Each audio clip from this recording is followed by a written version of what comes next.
La Direction générale des impôts de Côte d'Ivoire a procédé au bilan de ses activités du premier semestre. Vous aurez les détails dans ce journal. Et puis la 7e édition de la CGCI Academy a été lancée. Le thème retenu cette année est Cap sur l'industrialisation, un défi pour tous. C'est l'heure du journal sur Business 24 Africa. Bonsoir à tous et bienvenue. Commençons par cette information.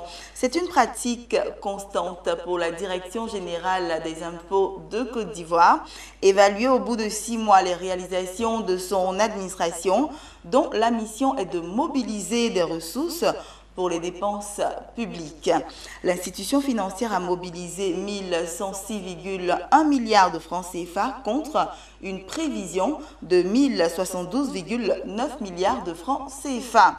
Une réalisation qui mérite des évaluations afin de procéder au besoin à des actions correctives. Mon désir Nascimento Odifini nous en dit plus. L'objectif initial qui était assigné à la Direction générale des impôts, c'est 1072 milliards pour les 6 premiers mois. Et que pour ces 6 premiers mois, notre administration a mobilisé 1106 milliards, dégageant ainsi un écart positif de 33 milliards, qui correspond à un taux de progression de 4,1% par rapport à la même période l'année dernière. C'est un résultat globalement satisfaisant. Contre un objectif semestriel de 1072,9 milliards de francs CFA, la Direction générale des impôts de Côte d'Ivoire a mobilisé 1106,1 milliards de francs CFA. Pour Ouattara Aboussier, directeur général des impôts, il est nécessaire que l'administration, comme à l'accoutumée, fasse une évaluation. Évaluation qui permettra de faire le point des actions, proposer des mesures correctives et performer. Capitaliser les actions qui nous ont donné satisfaction. C'est donc le but de ce séminaire, au cours duquel la haute hiérarchie de la Direction générale des impôts se retrouve pour faire, comme je le disais tantôt, le point de nos actions. Autre point abordé au cours de ce séminaire, la régulation des aspects comportementaux. Il s'agit d'accentuer la sensibilisation sur la lutte contre la fraude et l'évasion fiscale, l'encadrement et la formation qui, selon le directeur général de la DGI, restent des moyens pour réussir un taux de recouvrement fiscal plus intéressant. L'élément essentiel qui transparaît généralement au grand public à l'occasion de ces séminaires, c'est les chiffres. Et vous avez écouté le commentaire du sous-directeur de la promotion du service fiscal qui indique que la Direction générale des impôts, au-delà de la mission de mobilisation des recettes, doit également s'atteler à réguler des aspects comportementaux. Donc voilà en quelques mots les points qui vont faire l'objet d'échanges pendant toute cette journée. Et à la fin de nos travaux, nous sortirons certainement de ce séminaire-là avec de nouvelles résolutions qui devraient nous permettre d'améliorer nos performances au titre de l'année 2018. Notons qu'au titre du second semestre de l'année 2018, la DGI, Direction générale des impôts, a un objectif de 1080,5 milliards de francs CFA, un chiffre qui vient porter à 2153,5 milliards les projections de recettes d'impôts pour 2018. Intéressons-nous à l'entrepreneuriat à présent. Du 25 au 26 septembre prochain, il se tiendra à Abidjan la 7e édition de la CGCI Academy. Cette édition aura pour objectif de mener la réflexion sur les actions à mettre en œuvre en vue de la transformation structurelle de l'économie via l'industrialisation pour une croissance durable et inclusive, d'où le thème Cap sur l'industrialisation, un défi pour tous. Corona Sekongo et Augustin Kra. Karim Boubacar Sidik, 22 ans, est le vainqueur de l'édition 2017 de CGCI Academy. Aujourd'hui chef d'entreprise dans le monde agricole, il représente un exemple de futur champion national stimulé par la CGCI Academy. Investir est une start-up technologique spécialisée dans le domaine agricole qui aujourd'hui veut bâtir le futur de l'agriculture africaine en misant sur l'agriculture de précision. Le Forum économique annuel de la Confédération générale des entreprises de Côte d'Ivoire, CEGECI, veut mettre au cœur de sa 7e édition l'industrialisation de la Côte d'Ivoire. À travers ce forum, elle entend mettre en place une dynamique de la promotion des champions nationaux de l'industrie et de l'agro-industrie. Le thème de cette année, c'est cap sur l'industrialisation, un défi pour tous. C'est un thème qui a été longuement pensé, c'est un thème qui résulte de la préoccupation du secteur privé ivoirien, mais qui aussi provient des aspirations du secteur public, notamment du gouvernement, de faire de notre pays, à l'orée de 2020, un pays industriel. L'affluence au niveau de la participation à CEGECI Academy est restée constante depuis la première édition en 2012. De 500 au départ, le forum a accueilli 3709 participants en 2017. Un bilan jugé satisfaisant par les promoteurs. C'était parti sur un événement, c'était vu comme un événement dédié aux jeunes entrepreneurs et aux étudiants. On en a fait un événement des chefs d'entreprise confirmés. L'année dernière, vous aviez 600 chefs d'entreprise confirmés. Donc, les plus grosses entreprises ivoiriennes étaient présentes.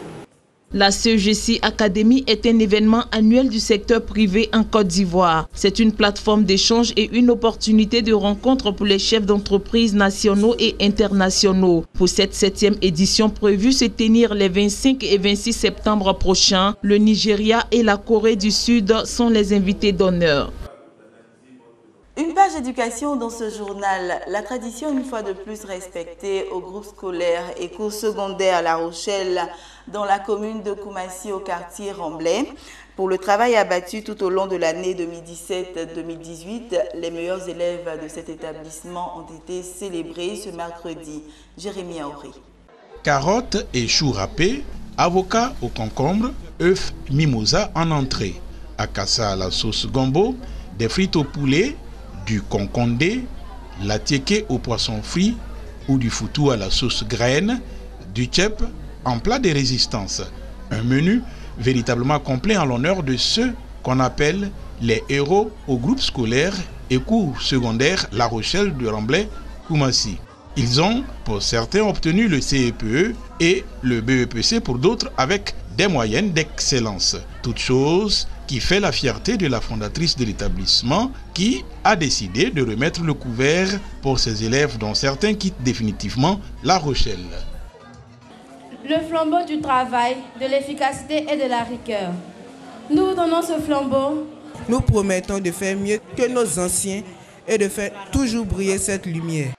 93 élèves figurent au tableau d'honneur, des élèves qui se veulent reconnaissants pour tout le savoir reçu. Au nom de mes camarades, je dis merci à madame la fondatrice, à monsieur le conseiller, et aux enseignants, et au personnel du groupe scolaire La Rochelle, sans oublier nos chers parents. Nous pensons avoir été très bien formés. Et quand l'on a bien travaillé et bien mangé, alors on peut se trémousser aux côtés des encadreurs.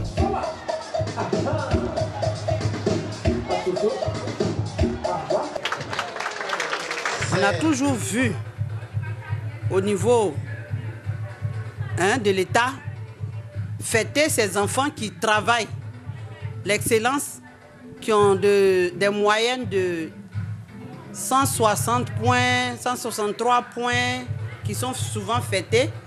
Et ces élèves-là se trouvent dans nos écoles. Et qui n'ont pas la chance de participer à ces différentes fêtes-là. J'ai voulu simplement dire à ces enfants-là qu'ils font la fierté de l'établissement et ils font aussi la fierté de notre pays. Et c'est à cette occasion-là, j'ai voulu ce partage-là et profiter pour leur dire merci pour le travail et merci aussi aux encadreurs, ceux qui ont fait le travail. Rigueur, efficacité et travail sont les maîtres mots qui caractérisent le groupe scolaire et secondaire La Rochelle de Koumassi Remblai, créé il y a près de 3 décennies. Cap à présent sur San Pedro, dans le sud-ouest de la Côte d'Ivoire. La société africaine de cacao, SACO en abrégé, réalise chaque année un exercice de simulation de son plan d'opération interne POI. Le vendredi dernier, justement, son troisième exercice de simulation du plan d'opération interne a été réalisé avec la direction de la SACO sous la supervision de l'Office national de la protection civile et le groupement des sapeurs-pompiers militaires. Abel Kouao, notre correspondant sur place, dans le commentaire de Max Soubi. À l'usine de la société africaine de cacao SACO, ce vendredi, un sinistre est signalé.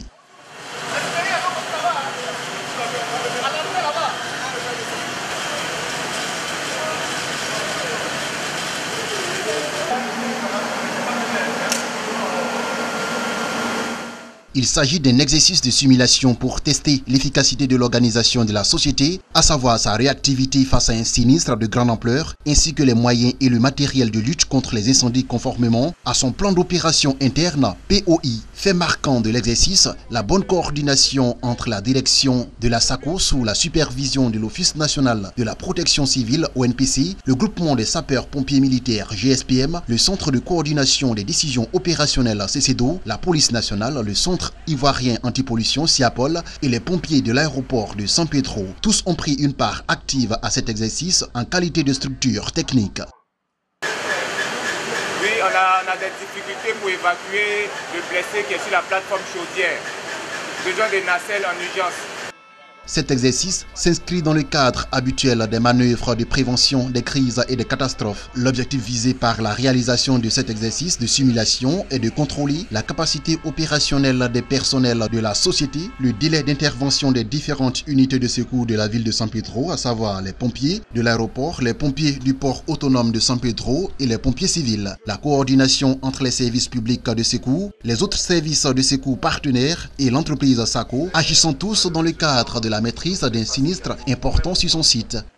Parce que pour nous, la sécurité c'est très important. Nous faisons beaucoup de choses, mais avec toi, avec tout le monde qui est ici, nous pouvons apprendre des points, nous pouvons améliorer la situation. Et j'espère que dans quelques mois, quand nous faisons ça pour la deuxième fois, au cours de cet exercice pratique de simulation, la mobilisation du personnel de la SACO était totale et très alerte, ce qui a valu une bonne appréciation de la part des superviseurs.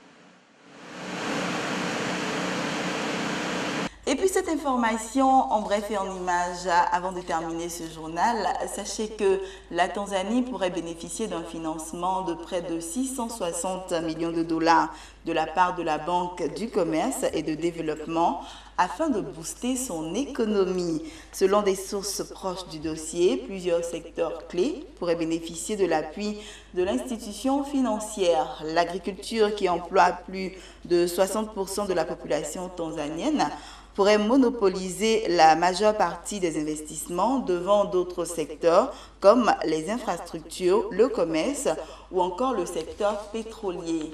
Et c'est ici que nous refermons ce journal. J'ai été très heureuse de vous l'avoir présenté. Passez une bonne suite de programme sur Business 24 Africa.